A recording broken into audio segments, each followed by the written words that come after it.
Hi, so today I will be talking about the class that I observed at Bellingham Technical College for their adult ESL class.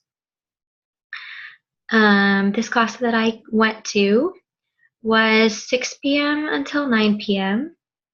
and it was held most days of the week, but sometimes attendance will vary because a class like this that happens at night is for students who also have jobs during the day and are unable to make it during the day.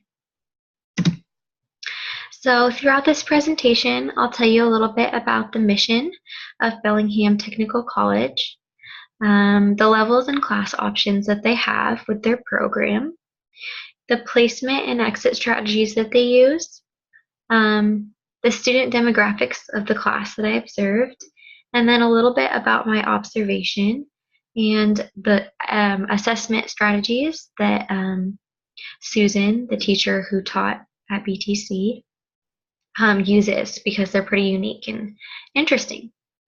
And then last, I'll give a conclusion, of course. So the mission of Bellingham Technical College is to achieve progress in comprehension and communication. So these two, comprehension refers to the understanding and ability to listen, and then communication. So they want them to be able to converse with everyone in society. So I think that's really important. Students will be able to express themselves and function effectively in the workplace. Here they really emphasize the workplace because Bellingham Technical College is a type of college that teaches workplace skills specifically, and so they want them to learn English that they can use in their new jobs. So they really want them to keep their jobs and get good jobs because they're now efficient with their new skills. The levels and class options that they offer for the English Language Acquisition, ELA, classes are 3 levels only, beginner, intermediate, and advanced. Susan had told me that the class I observed was a combination of all 3, but that this quarter she only had beginners. So the beginner level is for limited English proficient adults. They're adults that are just coming in probably from another country, or they've been here for a while and they just really need help in a specific area. But the main goal of beginners is to teach them the immediacy skills. So going to the doctor, making a reservation or appointment, ordering food at a restaurant like in my picture. It's just stuff that you kind of need on a daily basis to communicate. And then the intermediate level is those that have met those basic criteria, and now they want to increase their accuracy and follow oral directions. So like the second picture. So in this case, it's when you're out at the workplace and you want to be able to follow the directions that your boss is giving you, you'll want to be at the intermediate level at least. And then advanced are for the critical thinking, is for critical thinking. And that has to do with reading material that the students maybe have never seen before and understanding it without it being explained. And then a little bit of workplace math is actually included in the advanced level, which I find interesting.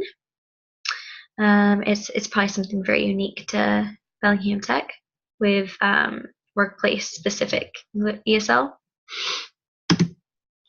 And so how they place their students and allow them to exit or go move up levels is by taking the KSS exam. This is an online test which tests you in reading, writing, speaking, listening, and math. And then all these scores collectively place you in one of the beginning, intermediate, or advanced levels at BTC. And then they take these scores and ask you to take the test again at the end and compare them. And that's how you'd move up levels. And then to exit the class and start taking courses, just like a regular college that aren't ESL, you would need to pass the advanced level. So the student demographics of the class that I observed were 5 Mayan students, all from the same Guatemalan village, which I thought was interesting. 4 of which showed up to the class that I observed. 2 are female and 2 are male. And then there are 5 Ukrainian students who have been exposed to English more than the Mayan students before they came here, but they were not at the class that I observed, so I didn't get to meet them. And then 1 student from Mexico, she also was not at the class I went to, and a student from Somalia who's in her mid-40s, and she actually brings her daughter to interpret for her.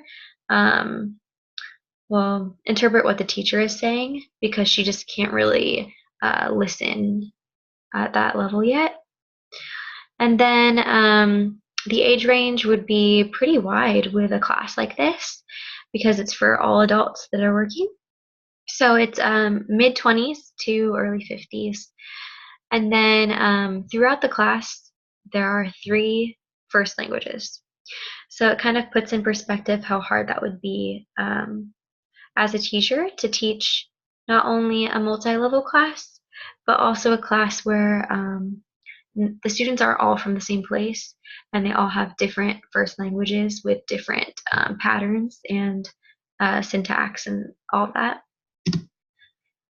For my observation, I noticed that there was a really wide range of proficiency levels, even within the class that I observed that was considered to be just beginners. I would say there were 3 distinct categories where some had come in already understanding and speaking, but they just didn't excel in reading and writing. And then some that were really just starting fresh and still were in the pre-production phase where they hadn't started speaking yet. And then in the case of the woman that brought in her daughter, someone who needs an interpreter. So I've heard, though, that they're all advancing at a pretty good pace, which is exciting to hear. So I also learned that one-on-one time is really important. The reason I noticed that is because, first of all, to assess them when they first come into the class within the first week. Susan said that she spends lots of time asking them to read, write, speak, and listen, just one activity of each, outside of the cases exam, because some were intimidated by the exam and did better in person. And then also, I noticed that throughout the class, with every activity, she would stop and talk with each student. Again, this is something that's hard to do with a really big class, but since she had just a 6-person class, I think it was really cool that she spent time with each person and then therefore was able to understand where the gaps are in their knowledge and also where they are wanting to use this language. So like she knows what careers they want. And then also I thought it was interesting that she uses a very communicative approach, because that is one of their missions, is to make sure the students can communicate. So there was a lot of role playing. And then also another method of assessment she uses is the KWL chart, which she uses at the beginning of her class, at the beginning of the quarter. And she puts it up on the projector and has the students collectively fill out as a class what they know and what they want to know.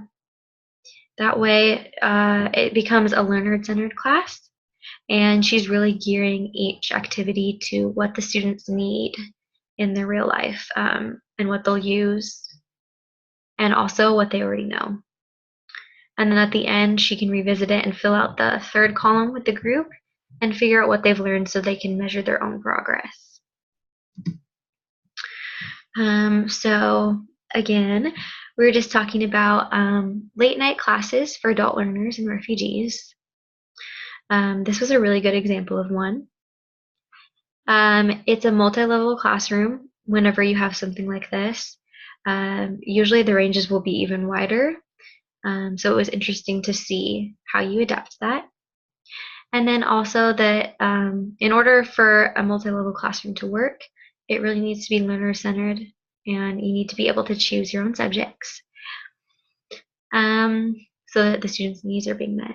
And the importance of volunteers and attendance. So I noticed that she wouldn't have been able to have a lot of one-on-one time if with each student if it wasn't for myself and the volunteer that was there helping her out and breaking up the levels into different groups to do separate activities. And then also the attendance really affects the level of advancement in your English. So those students that weren't there maybe aren't advancing as much, but that sometimes it's a hard thing to do to attend all the classes when you're also working. And then I also learned that I really like helping out adult learners because their motivation is super high because they really need that language skill. So yeah, it was a fun class to observe.